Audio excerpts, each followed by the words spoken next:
Hi everyone, this is Lisa, and welcome to this module on nutrition, food insecurity, and the older adult. These are our objectives for the day. We're going to describe the general nutritional needs of older adults and common nutritional deficiencies, discuss the factors that impact nutritional status in older adults, and examine food insecurity in the older adult population and the risk factors that contribute to it.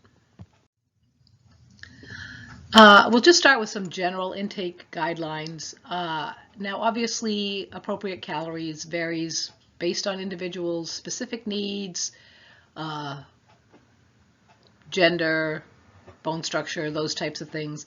But by and large, the recommended daily allowance for individuals over the age of 50 is 1,900 calories for females and 2,300 calories for males.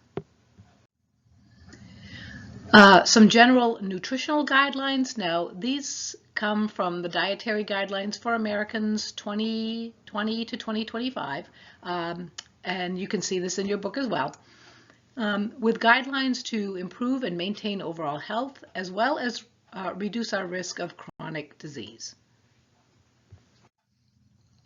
So for older adults and nutrition, some general guidelines. A lot of this is not much different than what you would see in the population overall. But ideally, you want to follow a healthy eating pattern across the lifestyle, but it's never too late to make positive changes in that. Muscle loss, for example, is an issue for most older adults. And the recommendations are to eat protein, but in a balanced amount. We in this country tend to focus our protein on animal sources, but there are a lot of other types of protein, nuts, beans, that are recommended that we vary with that. B12 intake can be problematic in older adults because of age-related changes in the stomach. And it can lead to a disease called pernicious anemia if it is not, if the intake or the ability to absorb is affected. And again, this can be found in animal sources. If the intake, if you really can't get enough intake and the level is low, you may need to be delivered via an alternative method, such as a monthly injection. Like anybody else, we want older adults to limit their calories from added sugars, saturated fats, reduce sodium intake. So it's really important that people learn to read food labels, to know what a healthy portion size is, and to choose foods that have, saturated fats tend to be animal proteins. Red meats, those types of animal sources. And what we're really looking for is for people to choose foods that have unsaturated fats, more healthier fats, such as seafood like salmon. Avocados are a great source. Nuts, olive oil. We would really like people to shift to healthier food and beverage choices, increase our intake of fruits and vegetables. Most of us are pretty deficient on a day-to-day basis in that intake. Obviously, to increase our water intake if there's no reason not to, and to limit alcohol or to avoid it altogether. In the older adult, this really can lead to a lot of issues with balance, falls, interactions with medications. MyPlate.gov is an initiative from the United States Department of Agriculture, and what this does is use a dinner plate graphic to allow people a visual as to what a healthy meal looks like. It has many of the same recommendations for intake, along with a section on the safe preparation and storage of foods.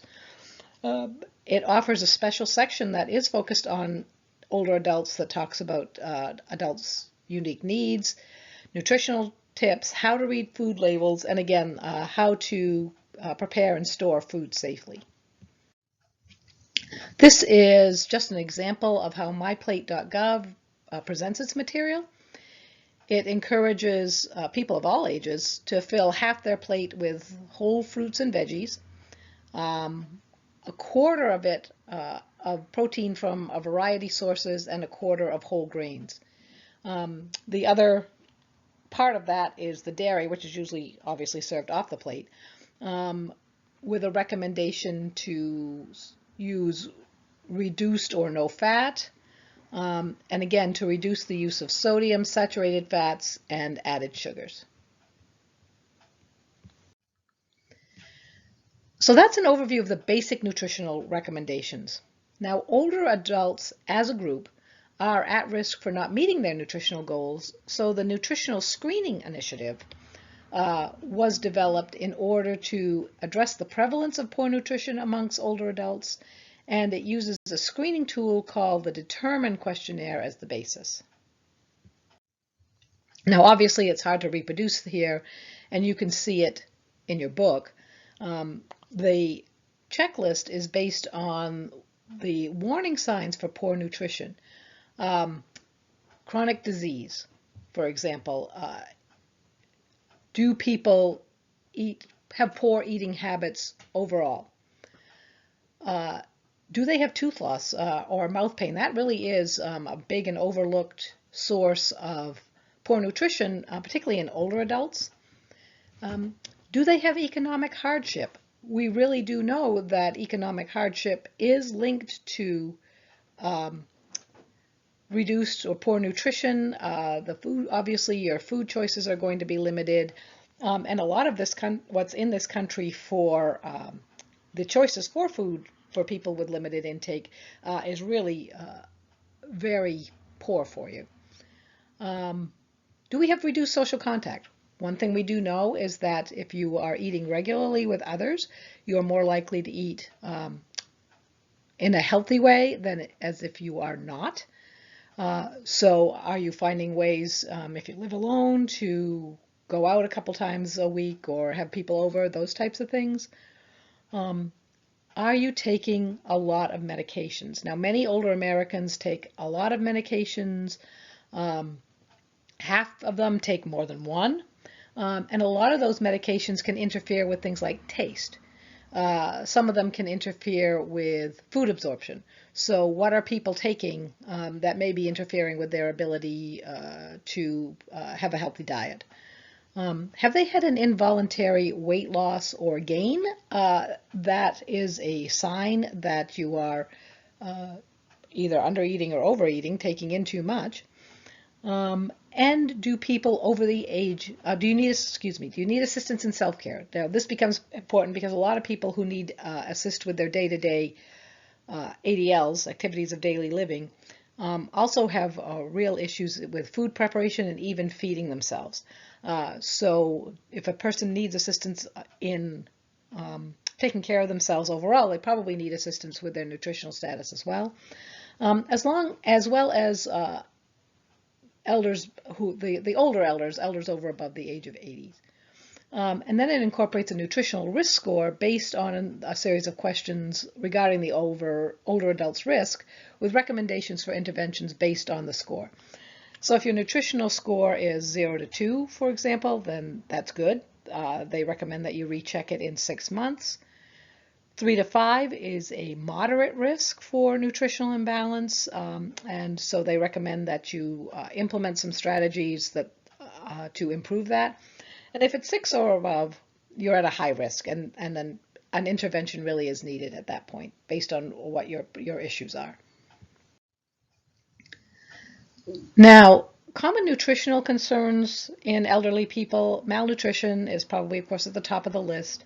These are deficiencies or excesses in nutritional intake with an imbalance of essential nutrients or impaired ways that nutrients are used once you take them in.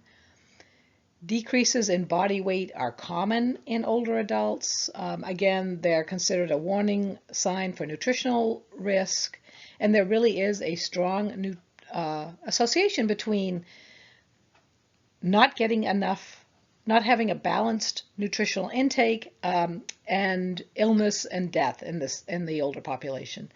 There's a lot of reasons that people may have involuntary weight loss. They may simply not be eating enough.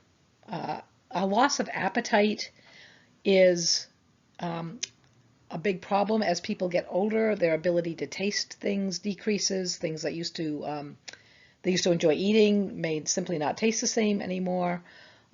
We do know that the ability to taste sweets is probably the last one to really be affected. So you'll see a lot of people who are simply eating sweet foods all day rather than a regular meal. Muscle atrophy, loss of muscle mass. Obviously, muscle carries some weight to it, and a loss of muscle mass can result in weight loss, as well as the effects of disease. A lot of these long-term diseases like heart failure, lung failure really require a lot of energy for your body to maintain itself in the face of these. So that can be a cause of weight loss as well. And by and large, this is there's not one factor causing this. Most older adults who have nutritional concerns and malnutrition have a combination of these. They may have, the poor taste that comes with, which is a side effect of aging, as well as, for example, a chronic disease such as heart failure or lung disease. Now, overnutrition is a big problem as well, and that is the taking in too much. And it can, when it leads to obesity, you can be malnourished and quite overweight at the same time. It is a form of malnutrition. Again, this is overnutrition and undernutrition are associated with higher morbidity and mortality. And being overweight leads to types of issues that we know of, like high blood pressure, heart disease. It's probably the single biggest cause of type 2 diabetes in the country.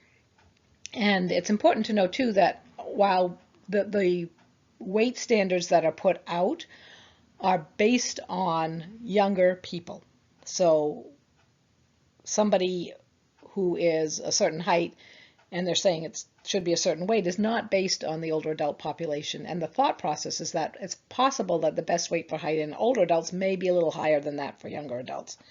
And weight loss recommendations are fraught with a lot of issues. An overweight older adult, wants to lose weight, wants to feel better, but what we have out there for dietary recommendations online is, a keto diet, for example, may not be the best choice for a lot of these people.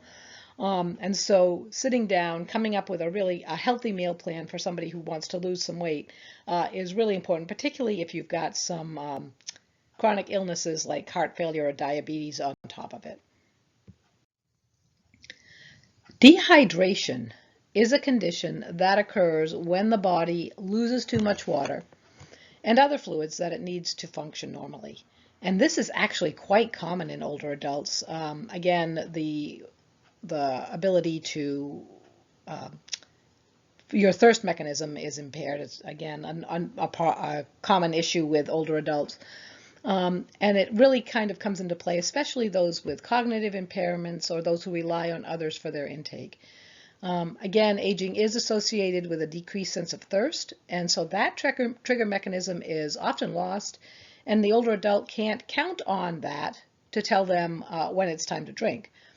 And this gets exacerbated, of course, when the older adult also has dementia or mobility issues, which limits their ability to intervene for themselves and shifts the responsibility to a caregiver.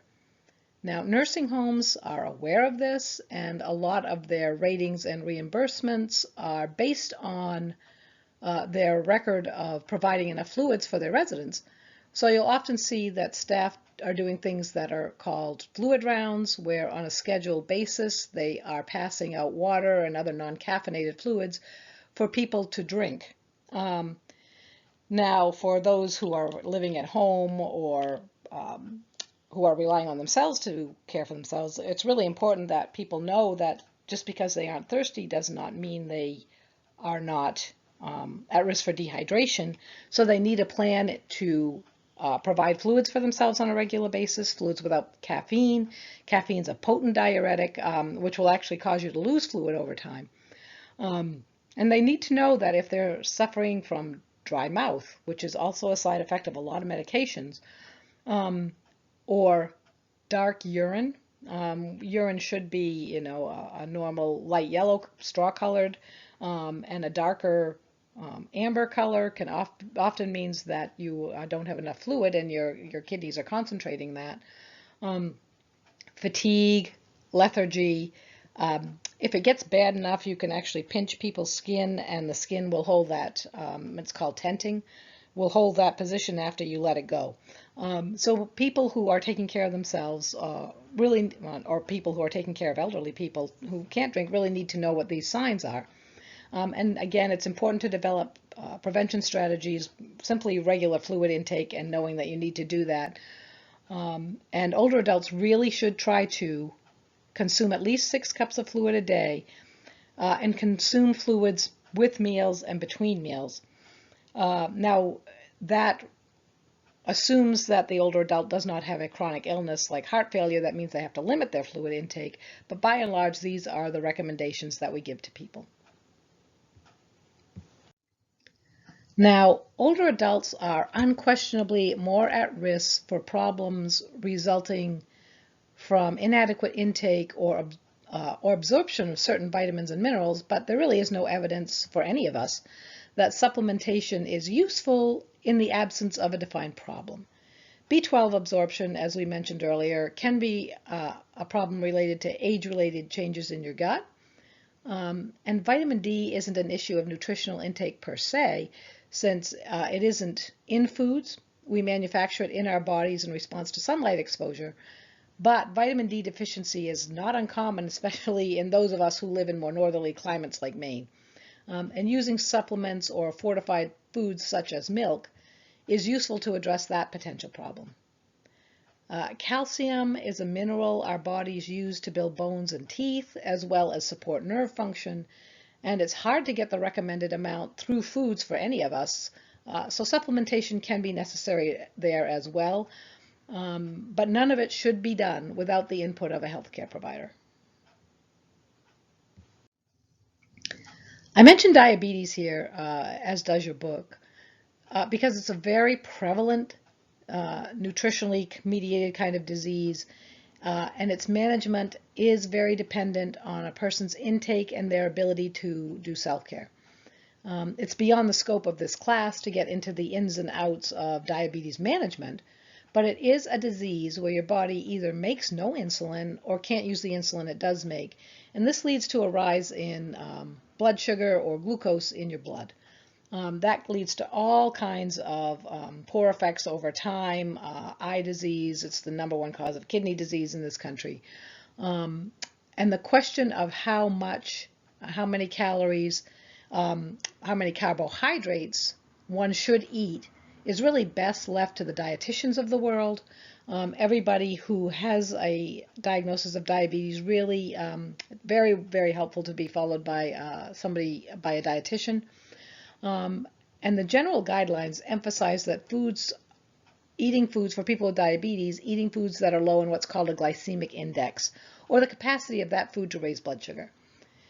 Some obvious things like cake and cookies have a high glycemic index, but so do things like bagels and white potatoes. And almost everybody who has type 2 diabetes, the kind that's most often found in older adults, can benefit from losing some weight.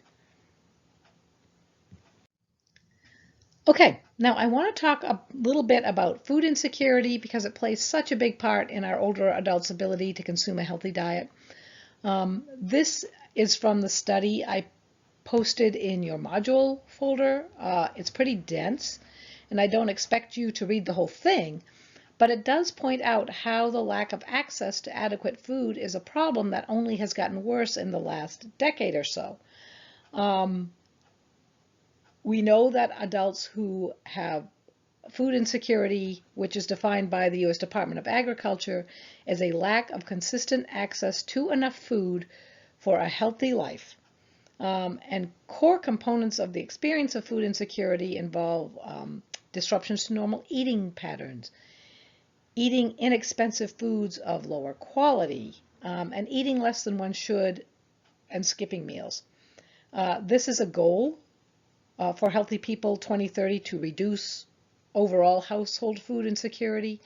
And we do know that people who are food insecure, who do not have resources to access healthy food, are at increased risk for a variety of negative health outcomes and health disparities. Now, here in Maine, we're kind of falling down in ensuring adequate nutrition for our older citizens. We are the oldest state in the nation, and we have the 12th highest rate of food insecurity in older adults in the nation, with over 100,000 facing food insecurity or the threat of it, which remarkably has doubled since 2010. And as our population ages, this is only likely to worsen if we stay on this path. This is from a study, again, from the state of Maine called Older Mainers, Empty Plates, Research on Senior Food Insecurity in Maine. The report, which is also posted in your module folder, did give some recommendations to remedy this problem, although none of it is likely to be a quick fix for people who are hungry now. They include targeted outreach to vulnerable seniors so they are aware of what their resources are. Reduce the barriers to participation in these programs. A lot of our older population lives in some very rural areas in the state, and access to these programs or even knowledge about them is a barrier to participation. There's a recommendation to actually support the existing programs that we have, such as Meals on Wheels, Senior Farm Shares, the SNAP program, as well as design programs with new models that address not only the intake issues, but also address other aspects of senior food insecurity that includes specific health and nutritional needs, for example, mobility issues, getting people to places where they can access food, dealing with the pride and shame issues that come with having not enough resources to feed yourself. That really is, when we talk about barriers to participation, that really is a big barrier. People are very proud. There's a lot of shame around their inability to access enough to feed themselves, as well as the problems that we have in this large rural state with transportation and isolation. So that is the end of this video overview. Thank you for your attention and enjoy the module.